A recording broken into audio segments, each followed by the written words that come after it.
बिस्मिल्लाहिर्रहमानिर्रहीम अस्सलामुअलैकुम। आज की इस वीडियो में हम class 10th math Gujranwala board 2024 के फर्स्ट ग्रुप के शॉर्ट क्वेश्चंस करेंगे। क्वेश्चन नंबर 2 है गिव शॉर्ट आंसर्स। पहला जो इसका पार्ट है find the value of x. X की वैल्यू फाइंड करनी है। रकम उसने दी है 5, 1 plus x minus 5 1 minus x is equal to 0। अब आपने x की वैल्यू फाइंड करनी है। अब आप देख रहे होंगे कि x जो है वो एक कंपाउंड फॉर्म में मौजूद है। कंपाउंड फॉर्म में मौजूद होने से मुराद ये है कि वो दूसरी रकमों के साथ जुड़ा हुआ है या मिक्स है। आपने इसको सेपरेट करना है क्योंकि आपने सिंपल इसकी वैल्यू जब आपने फाइंड करनी है तो इसको आपने किसी के साथ नहीं रहने देना। अगर ये 1 के साथ है, 2 के साथ है, y के साथ है, तो आपने इसको सेपरेट करना है, अलहदा करना है ताकि आप उसकी प्रॉपर तरीके से वैल्यू फाइंड कर सकें। तो अब इसका दूसरा पहलू ये है, ये 1 और प्लस 5x किसकी पावर्स हैं? 5 की। इसका मतलब है ये 1 भी 5 की पावर है, x भी 5 की पावर है। देखने में इनको सेपरेट मैंने कर दिया। 5 की 1 मल्टीप्लाइड बाय 5 की x। नेक्स्ट ये माइनस आ गया, फिर 5 की 1 ये, फिर 5 की माइनस x, तो दरमियान में मल्टीप्लाई इज इक्वल टू 0। अब इन दोनों रकमों में देखें ना, ये माइनस से उस साइड पे एक रकम है, माइनस से इस साइड पे एक रकम है। अब गौर करें तो 5 की 1 5 की 1 ये कॉमन आ रहा है।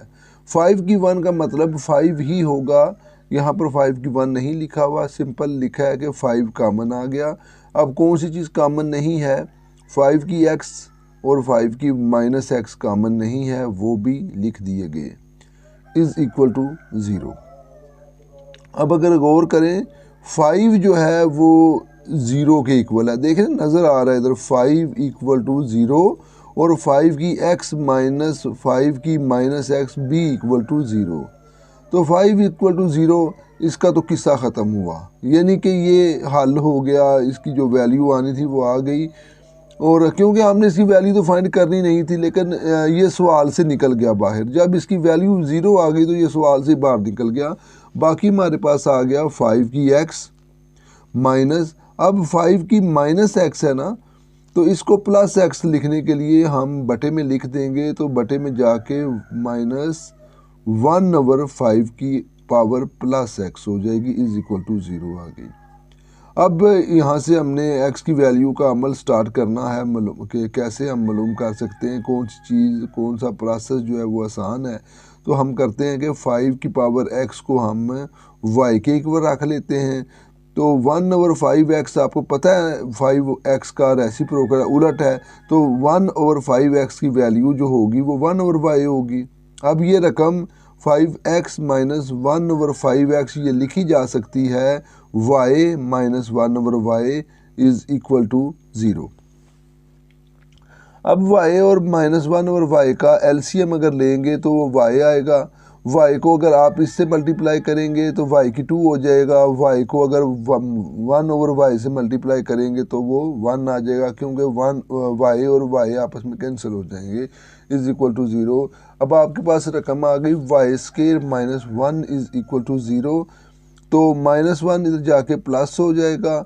और अब हम, क्योंकि हमें सिंपल y चाहिए, y² तो नहीं चाहिए, आप स्क्वायर रूट लेंगे y² का स्क्वायर रूट और 1 का स्क्वायर रूट जो है लेंगे तो प्लस माइनस की शक्ल में होगा। तो y की वैल्यू आ जाएगी +-1। अब आपको ये पता है कि y जो हमने रखा हुआ है वो 5 की पावर x रखा हुआ है, तो यहाँ पर हम वो वैल्यू इसको रिटर्न करेंगे, वापस करेंगे। y की जगह पर 5 की पावर x लिखेंगे, इज़ इक्वल टू +-1। अब दो रकमें आ गई ना, एक है 5 की x इज़ इक्वल टू +1, 5 की x इज़ इक्वल टू -1, और यहाँ लिखा हुआ है 5 की पावर अगर x इज़ इक्वल टू -1 है, इट इज़ नॉट पॉसिबल। ये आपको कोई फ़ायदा नहीं देगी, इससे आप x की कीमत फाइंड नहीं कर सकेंगे। तो दूसरा ऑप्शन रह गया कि 5 की x इज़ इक्वल टू +1। तो अब देखें यहाँ से हम x की वैल्यू कैसे फाइंड कर सकते हैं। देखिए इधर 5 है, उधर 1 है, इधर x है, इधर 1 की पावर 1 है, तो बराबर नहीं आ रहा। हमें चाहिए ये इनके दरमियान कुछ बराबरी का मामला पैदा हो ताकि हम x की वैल्यू आसानी से मालूम कर सकें। अब ज़रा गौर करें, ये 1 है, इसकी जगह पे मैंने लिख दिया 5 की पावर 0। 1 की जगह पे मैंने 5 की पावर 0 लिखा। आप ज़रा सोचें 5 की 0 का मतलब क्या होता है। किसी की भी पावर 0 हो वो 1 के इक्वल होती है, जिसका मतलब है ये जो मैंने लिखा है 5 की 0 तो मैंने गलत नहीं लिखा, ये बिल्कुल ऊपर वाले स्टेप के साथ बिल्कुल मिलता जुलता है, ये ऊपर वाले स्टेप के साथ साथ चल रहा है। अब लेकिन इसका फ़ायदा हमें ये हो गया कि 5 और 5 बराबर आ गए, ये कट हो गए, तो x की वैल्यू जो है वो 0 आ गई। नेक्स्ट क्वेश्चन है solve x square plus 2x minus 2 is equal to 0। अब देखिए इसको सॉल्व करना है, ये क्वाड्रेटिक इक्वेशन है, उर्दू में से 2 दर्जी मसावात कहते हैं। इसको हमने हल करना है, तो हल करने के तरीके 3 हैं। या तो आप फैक्टराइजेशन से हल कर सकते हैं यानी तजज़ी से, या फिर आप तकमील मुरब्बा से हल कर सकते हैं यानी कंप्लीटिंग स्केल मेथड से, या फिर आप फार्मूला इस्तेमाल करके यूजिंग फार्मूला आप हल कर सकते हैं। तो बेहतरीन तरीका ये होता है कि आप फार्मूला यूज़ करें और उसे हल करें। फार्मूला इस्तेमाल करने का तरीका ये है कि आप देखें कि एक्स स्क्वायर जो है वो उसके साथ काफिशिएंट है, अगर तो काफिशिएंट है तो वो लिखें ए की वैल्यू, अगर काफिशिएंट नहीं है सिंपल एक्स स्क्वायर लिखा हुआ है तो फिर वो ए की वैल्यू 1 होगी। एक्स वाली जो रकम होती है वो बी की वैल्यू कहलाती है, तो बी जो है वो इज इक्वल टू 2 होगा, और सी जो है ये जो एक्स फ्री रकम होती है वो होती है सी इज इक्वल टू -2 है। फार्मूला है x is equal to -b plus minus b square minus 4ac over 2a x। अब वैल्यूज़ पुट कर दें माइनस उसी तरह, देखें b की वैल्यू 2 लिख दें प्लस माइनस b स्केयर, तो यहाँ पर होगा 2 का स्केयर माइनस 4a और c -2 ओवर 2a 2 के बाद 1 यानी कि जो a की वैल्यू है वो लगा दें। अब ये हमारे पास कुछ यूं रकम बनेगी -2 प्लस माइनस 2 का स्केयर 4 और ये माइनस है, ये माइनस है, 2 4 8 हो गया ओवर 2 1 2 आ गया, ठीक हो गया। -2 प्लस माइनस अब 8 और 4 को प्लस कर लेंगे 12 आ जाएगा ओवर 2। अगर देखा जाए तो यहाँ तक आपका क्वेश्चन मुकम्मल हो चुका है, लेकिन ये क्योंकि ये आंसर आ गया है, अब आंसर क्योंकि जहाँ तक क्वेश्चन का तल्लक है क्वेश्चन आपने हल कर लिया है, अब ये आंसर आ गया हुआ है। अब क्या करना है, आपने आंसर को सिंप्लीफाई करना है। ये यहाँ पर सिंप्लीफिकेशन इसकी नहीं हो सकेगी, इसकी नहीं हो सकती, इसकी हो सकती है 12 का स्क्वायर रूट। अगर 16 का स्क्वायर रूट हो वो 4 आ जाएगा, 25 का वो 5 आ सकता है, लेकिन ये 12 का स्क्वायर रूट नहीं होता, 12 की फैक्टराइजेशन होती है। तो जब आप इसकी फैक्टराइजेशन करेंगे 2 की पावर 2 मल्टीप्लाई बाय 3 यानी 2 की पावर 2 4 मल्टीप्लाई बाय 3 12 हो जाएंगे। अब 2 की पावर 2 जो है वो बाहर यानी कि क्योंकि पेयर बनेगा स्क्वायर रूट उसका ख़त्म हो जाएगा, वो बाहर चला जाएगा, तो -2 प्लस -2 ये जिसको जो मैंने अभी बताया ओवर 2 कामन ले लें, तो यहाँ पर 2 कामन आ जाएगा तो -1 हो जाएगा, प्लस माइनस यहाँ 1 आएगा तो लिखने की ज़रूरत नहीं है, 3 और ये 2 कामन, तो ये आपका आंसर बन जाएगा। अगला क्वेश्चन है फाइंड डिस्क्रिमिनेंट। डिस्क्रिमिनेंट फाइंड करना है, आपके पास जो अमाउंट दी गई है, जो रकम दी गई है या इक्वेशन दी गई है वो है x square -23x plus 120 is equal to 0। तो बिल्कुल जिस तरह क्वाड्रेटिक फार्मूला इस्तेमाल करते हैं उस तरह का मामला है, यानी जो एक्स स्क्वायर वाली जो रकम है वो ए कहलाती है। अगर इसके साथ कोई काफिशिएंट या कांस्टेंट को दिया गया होगा तो वो ए होगा, यानी मतलब अगर दिया गया हो 4x स्क्वायर तो ए की वैल्यू 4 होगी, लेकिन यहाँ कुछ भी नहीं दिया गया, 1x स्क्वायर है, तो इसका मतलब ये है कि ए की वैल्यू 1 है। और ये जो x वाली वैल्यू होती है वो b की वैल्यू होती है, यहाँ b इज इक्वल टू -23 और c की वैल्यू 120 है इज इक्वल टू 0। डिस्क्रिमिनेंट जो है इसको उर्दू में फ़र्क कनिंदा कहते हैं। इसका फार्मूला होता है बी स्केयर माइनस 4ac। तो डिस्क्रिमिनेंट बी स्केयर ज़रा हमने यहाँ पर बी की वैल्यू लगानी है। बी की वैल्यू है -23, तो बी स्केयर के नीचे बिल्कुल लिख दें -23 और इसका स्केयर -4ac। ए की जगह पर उसकी वैल्यू लिखें, ए की वैल्यू जो है 1 है, 1 आ गई। सी की जगह पर उसकी वैल्यू 120। तो सारे को अगर आप हल करेंगे यानी -23 को आप स्केयर लेंगे, कैलकुलेटर से लेना ना, लिखें -23 मल्टीप्लाइड बाय -23, तो 529 जवाब आएगा इसका। और इनको अगर आप मल्टीप्लाई कर लेंगे 120 मल्टीप्लाई बाय 1 मल्टीप्लाई बाय 4 तो 480 आएगा। दोनों को माइनस कर लें तो 49 इसका आंसर आएगा। इसका क्वेश्चन नंबर 4 है वैल्यूएट ओमेगा -13 प्लस ओमेगा -17। ये मैं बारहा बता चुका हूँ कि किसी भी बेस की अगर पावर माइनस में होगी तो उसको बटे में ले जाएं, बटे में उसकी पावर प्लस हो जाएगी, फिर सवाल को हल करना आसान हो जाएगा। तो ओमेगा -13 को बटे में ले गए 1/ओमेगा 13 हो गया, प्लस इसकी पावर हो गई। इसकी पावर को भी प्लस करने के लिए 1/ओमेगा 17 हो गया। अब यहाँ पर अगला स्टेप स्टार्ट करेंगे। ओमेगा 13 को हमने हल करना है, तो कैसे हल करेंगे? इसको आपने 3 के टेबल में लेकर आना है, यानी आपने देखना है कि इसके करीब 3 का टेबल कौन सा बनता है। तो देख लें कि हम इसको अगर थोड़ा सा पीछे लेकर आएँ तो 12 आता है, तो 12 3 के टेबल में आ जाता है। तो हमने इसको लिखा हुआ है 1/ओमेगा 12 और फिर ओमेगा। क्यों ये लिखा? देखें, ये ओमेगा 12 और ये ओमेगा कितने हो जाएंगे? ओमेगा 13। हमने ऊपर वाले स्टेप का तल्लक भी बरकरार रखना है। हम यहाँ पर सिर्फ अगर 1/ओमेगा 12 लिख देंगे तो ये तो ऊपर तो ओमेगा 13 है, नीचे 12 होगा, तो फिर वो 1 ओमेगा किधर गया? तो वो साथ लिखना है, क्योंकि हमारा इसको हम हल कर लेंगे, इसका हम देख लेंगे आगे क्या करना है। इसका बिल्कुल इसी तरह ओमेगा 17 है तो ओमेगा 15 बन जाएगा, और क्योंकि ऊपर 17 है, जो 2 बचेंगे वो साथ लिख देंगे। अब इसको आगे हल करें, देखें 1/ओमेगा 12, तो 1/ओमेगा 12 का मतलब है ओमेगा 3 की 4। अब ज़रा गौर करें, 3 4 12 भी होता है।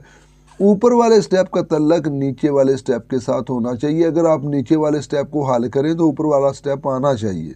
इसी तरह ओमेगा 15 है, इसको भी ओमेगा 3 की 5 करेंगे और साथ ओमेगा 2 इसी तरह लिखेंगे।